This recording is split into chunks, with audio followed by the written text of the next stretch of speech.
Boa noite, pessoal. Boa noite a todas e todos. O Josimar, que me precedeu, falou um pouco sobre a ideia de crise de representação, que é algo que vem sendo debatido no campo da ciência política já há algum tempo, e que funciona como uma janela de oportunidade para a emergência de políticos outsiders, né? E isso certamente é uma peça importante de um quebra-cabeça explicativo que tenta dar conta de organizar, né, fatores explicativos para a emergência dos fenômenos de novas direitas no mundo inteiro e no Brasil. Aqui no Brasil, a gente tem como expressão máxima, né, da emergência dessa nova direita a eleição do Bolsonaro, em 2018, mas é importante lembrar também que não só ele, como várias outras lideranças foram eleitas com votações muito expressivas, e eu trago isso porque a palavra bolsonarismo, ela vem sendo muito utilizada na mídia e nos nossos debates, né, informalmente também, e a utilização dessa palavra pode invisibilizar todo um processo de construção de pautas, de agenda, produção cultural, que muito antecede o aparecimento do Bolsonaro nessa esfera pública, como bem mostrou o trabalho da Camila Rocha, que fez uma apresentação aqui no curso na semana passada. Mas eu não vou me alongar muito nesse tema, porque talvez a gente tenha a oportunidade de falar melhor sobre isso ao final de tudo. Vou seguir diretamente para a apresentação que eu trouxe aqui hoje para vocês, que é uma parte pensada do trabalho de pesquisa que eu fiz durante o meu período de mestrado, que analisou o discurso do Bolsonaro nas redes dele. Aí eu analisei tanto o Facebook quanto o Twitter, e deixa eu compartilhar aqui a apresentação para vocês conseguirem acompanhar comigo.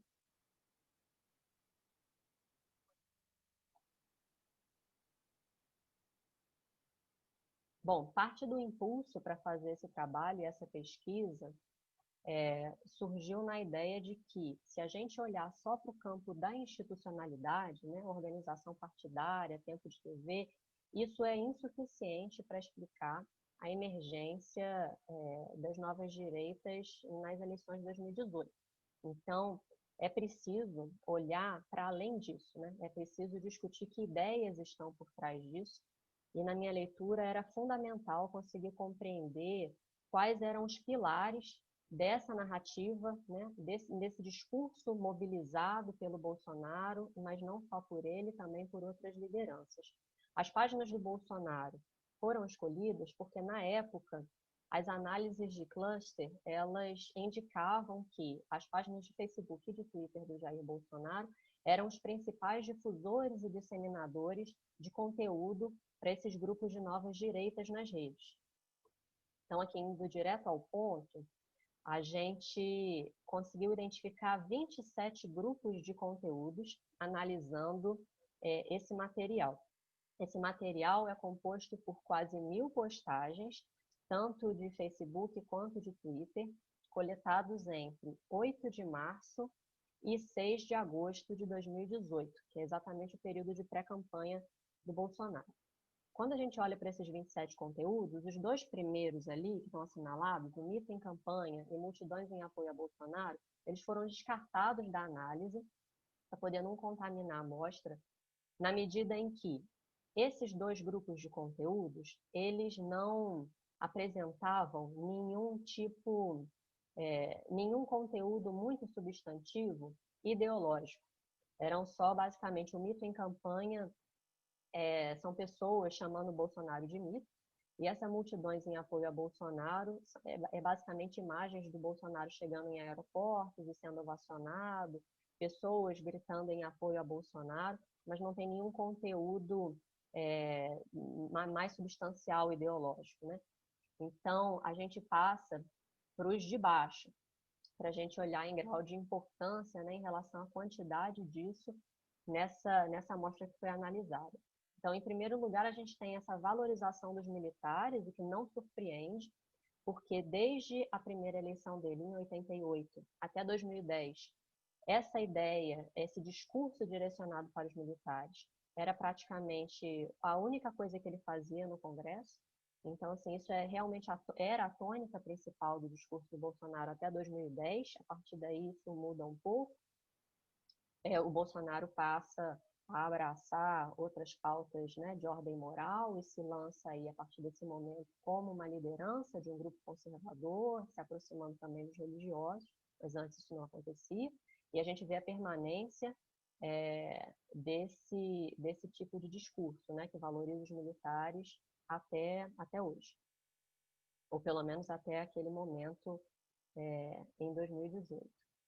Em segundo lugar, a gente tem conteúdos que fazem críticas à mídia, depois conteúdos que levantam suspeitas sobre o sistema, depois conteúdos de crítica à esquerda e depois conteúdos que falam sobre esse patriotismo, né?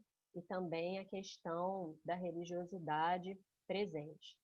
Aí, eu abro um parênteses aqui para fazer notar que o que caracteriza esse grupo de discurso, né, essencialmente como nova direita, né, esse caráter de novidade, ele vem com a ideia da forte crítica à mídia, ele vem também com a defesa de um Estado que se resume a garantir segurança e emitir moeda, ele vem com a proposta de revisão da história e ele vem com uma forte crítica ao establishment, né, ao sistema de maneira geral, inclusive aos partidos de direita. Isso é interessante da gente assinalar também. A crítica nas redes do Bolsonaro, né, o discurso que ele faz, não só é uma crítica à esquerda, aos partidos de esquerda, como o PT e PSOL, que frequentemente são explicitamente nomeados nas postagens, mas como aos partidos de direita tradicionais também, né, para poder fazer essa demarcação e essa diferenciação, né, em relação aos outros grupos de direita. Eu não vou ter tempo de me alongar muito aqui nesse gráfico também, mas eu diria que salta aos olhos, né, quando a gente começou a fazer essas análises, saltou aos olhos que esse discurso produzido pelo Bolsonaro, ou pelo menos o discurso que ele visibiliza nas redes dele, mais do que oferecer soluções simples para problemas complexos, que é uma coisa que foi debatida já por algumas pessoas, é interessante notar que ele se propõe a produzir problemas nesse discurso dele, né? Ele se propõe a dizer para o espectador dele quais são as verdadeiras causas dos problemas sociais. E aí, se eu posso resumir isso de uma maneira muito grosseira, né, depois da análise de todo esse conteúdo, de uma forma muito simplificada, a verdadeira causa dos problemas sociais seria uma mistura de Estado grande e ineficiente, porque ele foi aparelhado pela esquerda, né? E que se propõe a fazer o marxismo cultural. Então, isso é o pano de fundo um pouco de todo esse conteúdo. Aqui, quando a gente olha os substantivos que mais se repetem no conteúdo de texto analisado, e é interessante ressaltar que é o conteúdo de texto, porque num tweet, por exemplo, você tem, né, caracteres limitados. Então, a escolha das palavras que vai ser escrita, ela é feita de uma maneira muito cautelosa. E quando a gente olha aqui para as palavras que mais aparecem, os substantivos que mais aparecem, se a gente excluir Brasil, que é uma palavra que é parte do slogan de campanha do Bolsonaro, né, Brasil acima de tudo, o próprio Bolsonaro, abraço, Jair e hoje, que é uma palavra que não diz muita coisa, esquerda é o substantivo que aparece de maneira mais frequente. Então, voltando àquela história que eu estava comentando dos 4 grandes eixos de conteúdo que se relacionam com a fabricação dos problemas, né? Isso é muito interessante, porque se a gente pensar, e eu faço um parênteses, porque talvez isso possa ser interessante para a gente refletir junto sobre isso. Se eu construo um discurso que fabrica um problema que supostamente é verdadeiro, sobre o qual nenhum outro candidato está falando, apenas eu me coloco muito confortavelmente numa arena em que eu sou a única opção eleitoral viável, em que eu sou a única alternativa possível de ser escolhida. Se eu convenço as pessoas, ou pelo menos as pessoas que estão ouvindo o meu discurso, de que o problema central da democracia brasileira é a esquerda, de uma maneira um pouco, uma palavra como se fosse um guarda-chuva, assim, né, para muitas coisas, se eu faço esse convencimento e as pessoas entendem que a esquerda é o principal problema e eu preciso combater a esquerda, e eu sou o único candidato que estou falando de uma maneira mais enfática sobre esse problema, se eu sou o único candidato que conseguir enxergar esse problema, eu saio na dianteira, porque as pessoas estão debatendo questões de outra ordem, em outras arenas, em outras esferas, né? Então, eu construo um discurso que realmente é difícil abrir espaço para competidores nesse sentido. Então, aqueles conteúdos todos que eu apresentei lá no início, eles foram agrupados em alguns eixos de conteúdo, né? Que eu entendi que foram eixos guia para essa construção discursiva do Bolsonaro nas redes. Então, todos esses eixos, né, a gente tem aqui 49% que são outros assuntos, que são percentuais muito menores, e os principais são esses 4, que apontam, sinalizam, né, um problema do sistema, um problema da segurança pública, o problema do Estado grande e autoritário e a falsa divisão do país em grupos. Eu vou falar só um pouquinho e brevemente sobre cada um deles, por conta do tempo. Essa ideia do problema do sistema, queria só ressaltar como o sistema funciona no discurso de Bolsonaro como o que o pessoal dos estudos de populismo clássico chamam de significante vazio. É uma palavra muito vaga. Quase tudo cabe em sistema, né? É como se fosse um grupo um pouco amorfo, não muito bem delineado, né? Onde eu posso colocar quase que qualquer coisa.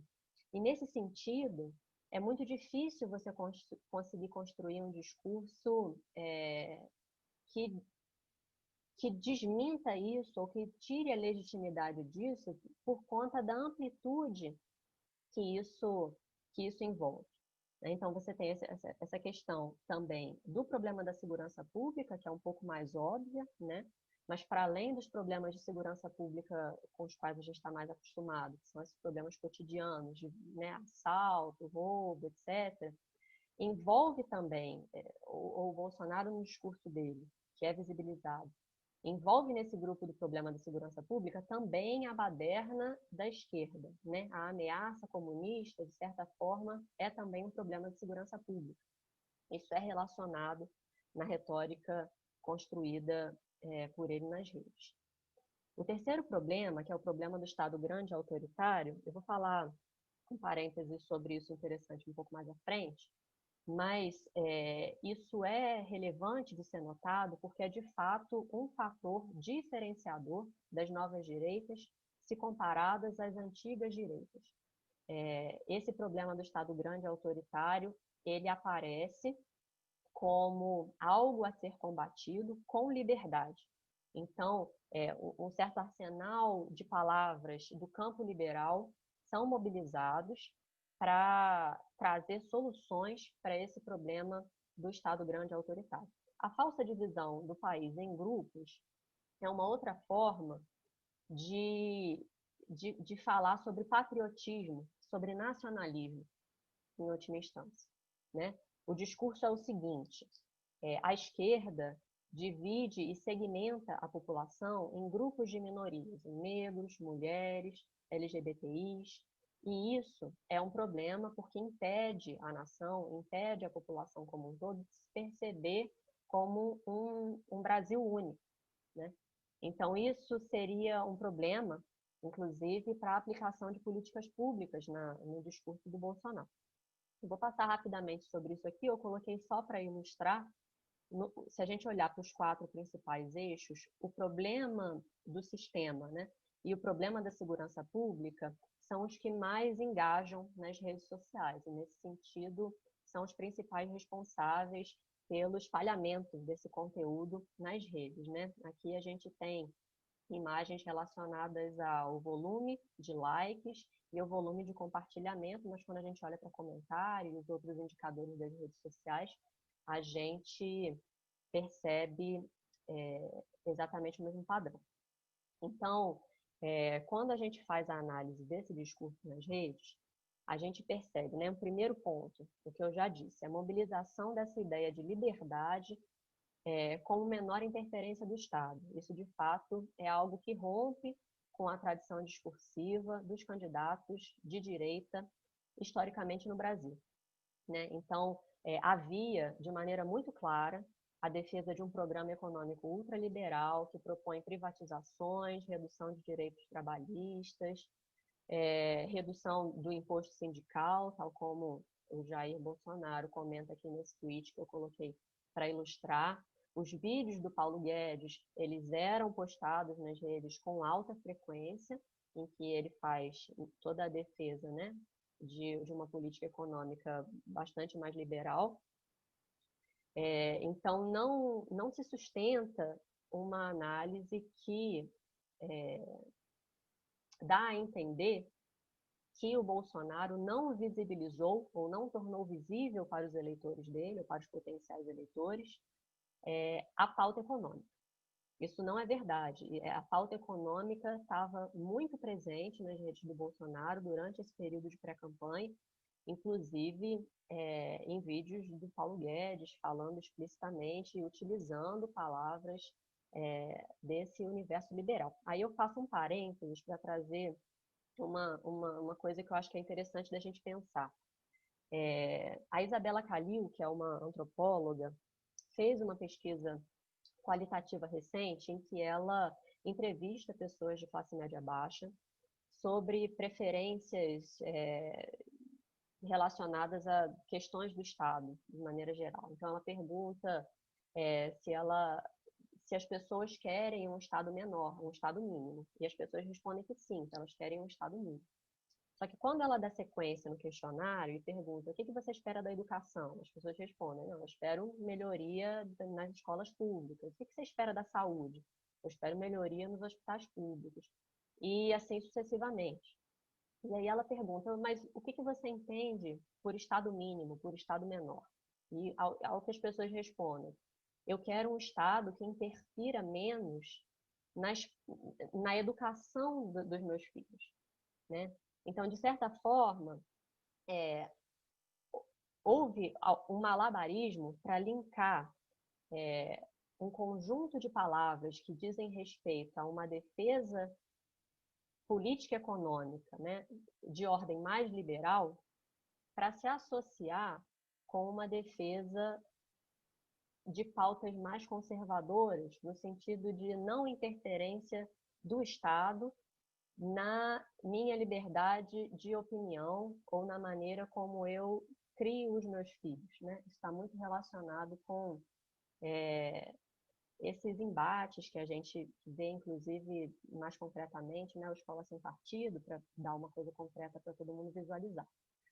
Então, de certa forma, houve um alinhamento entre essas duas ideias no imaginário produzido pelo discurso do Bolsonaro, que, por esses indícios, parece que tem chegado à população de renda mais baixa, classe média, talvez. Então, eu estou trazendo isso aqui porque é algo sobre o qual é muito importante que a gente reflita. Eu acho que isso convida a gente a fazer pesquisas que caminhem um pouco mais a fundo nesse sentido, para tentar entender melhor o que isso significa. Uma outra característica, eu não pude falar sobre Alternative Right aqui, mas para fins bem reduzidos, eu vou explicar como uma direita alternativa americana, né? Parte do trabalho que eu não apresentei aqui era apresentar essa Alternative Right e tentar fazer um paralelo entre o discurso mobilizado pelo Bolsonaro e o discurso que era mobilizado por essa Alternative Right, e a gente tem vários pontos de similaridade, por exemplo, a valorização das tradições, perda face de valores da sociedade, né? A defesa da classe média frente à correção de impostos, esse discurso que relaciona maior liberdade econômica e menor intervenção estatal. Lembrando que o Estado, no discurso bolsonarista, é um Estado inflado, organizado pela esquerda através do marxismo cultural. que também é um ponto de contato com os grupos de alternative right. Uma oposição clara a programas governamentais redistributivos de renda, a ideia de oposição ao politicamente correto e essa ideia da pílula vermelha, né? Que o que tem por trás disso é: o sistema mentiu para mim e eu estou descobrindo uma nova verdade. Isso é um traço constante desses discursos mais conspiratórios, de teoria da conspiração.